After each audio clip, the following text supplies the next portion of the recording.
In this video, I'll show you how you can make a signature on Google Docs. Now, for some reason, my Google Docs is not in English, but what you want to do is you want to click on Insert, and in here there should be one called Drawing. Click on there and press New. Now, once you're in here, what you want to do is you want to find the line right here, and there should be a little drop-down menu. You want to click on the drop-down menu, and the last one should be called Scribble or Scrabble. And you want to choose that one, and then you can simply draw whatever you want. Now, when you do like this, you can come up here and you can change the color of it. You can change how big you want it to be. So if you want, you could do like huge one, and you could make it in green or black or whatever you want. So you could simply choose, let's say this one, and you could write your name, like whatever you want. And then once you're done doing that, you can press save and exit, and it'll all be here.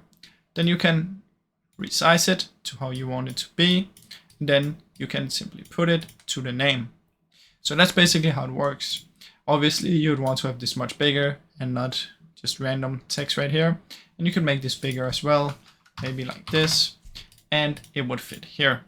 So that's basically how you can do your signature on the Google Docs. Now, I really hope you enjoyed this video. If you did, please leave a like and subscribe, as it helps me out a ton. Thank you so much for watching.